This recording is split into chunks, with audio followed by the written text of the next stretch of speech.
Credit card యూజర్లకు big alert. April 1 నుంచి కొత్త క్రెడిట్ కార్డ్ రూల్స్ అమల్లోకి వచ్చేశాయి. క్రెడిట్ కార్డు పేమెంట్ల విషయంలో ఆదాయపు పన్ను నియమాలు మారనున్నాయి. దేశంలో లక్షలాది మంది క్రెడిట్ కార్డులను తెగ వాడేస్తున్నారు. ఆన్లైన్ షాపింగ్ నుంచి ప్రయాణం, పెద్ద ఎత్తున పేమెంట్ల వరకు క్రెడిట్ కార్డులను వినియోగించేస్తున్నారు. ఒక్క మాటలో చెప్పాలంటే రోజువారీ ఆర్థిక జీవితంలో క్రెడిట్ కార్డులు ఒక భాగమైపోయాయి. మీరు కూడా క్రెడిట్ కార్డు వాడేవారిలో ఒకరైతే ఈ వార్త మీకోసమే.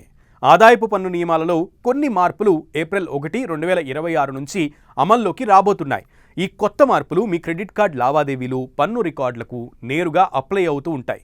ఒక్కసారి ఈ కొత్త రూల్స్ అమల్లోకి వచ్చాక ఈ 5 నియమాలు లక్షలాది మందిపై నేరుగా ప్రభావం చూపెట్టే అవకాశం ఉంది.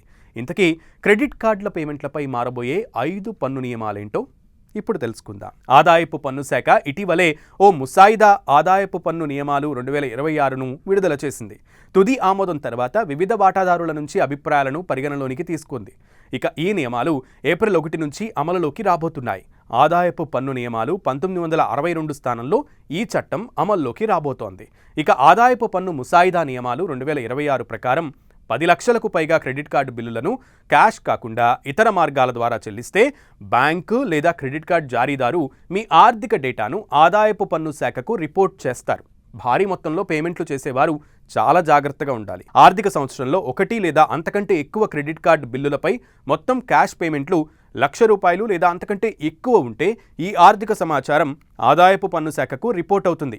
ఏదైనా క్యాష్లెస్ పేమెంట్ విధానం ద్వారా 10 లక్షలు లేదా అంతకంటే ఎక్కువ పేమెంట్ చేస్తే బ్యాంక్ లేదా కార్డు జారీ చేసే సంస్థ ఇప్పటికీ ఆదాయపు పన్ను శాఖకు రిపోర్ట్ చేస్తుంది.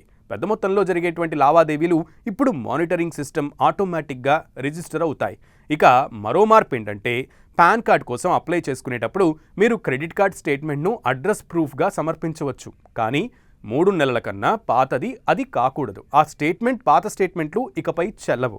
ఇక డిజిటల్ పేమెంట్లను ప్రోత్సహించడం, క్రెడిట్ కార్డులు, డెబిట్ కార్డులు, నెట్ బ్యాంకింగ్లను వాలిడ్ ఎలక్ట్రానిక్ ట్యాక్స్ పేమెంట్ల విధానాలుగా చెప్పవచ్చు. ముఖ్యంగా ఆన్లైన్ సిస్టమ్ పూర్తిగా ఆధారపడే వారికి పన్ను దాఖలు చేయడం చాలా ఈజీ అవుతుంది. మీ కంపెనీ అధికారిక వినియోగం కోసం మీకు క్రెడిట్ కార్డ్ జారీ చేస్తే ఆ కార్డును ఆఫీస్ పనులకు మాత్రమే ఖర్చు చేయాలి. ఉదాహరణకు ప్రయాణ ఖర్చులు, కస్టమర్ మీటింగ్లు, ఇతర అధికారిక అవసరాలకు ఖర్చు చేయాలి. ఈ విధమైన ఖర్చులు పూర్తిగా కంపెనీ పనులైతే వాటిపై వ్యక్తిగత ఆదాయ పన్ను పడదు. అదనంగా క్రెడిట్ కార్డ్ కోసం అప్లై చేస్తే పాన్ కార్డ్ అవసరం అవుతుంది. ఇక పాన్ లేకుండా మీరు క్రెడిట్ కార్డ్ పొందలేరు.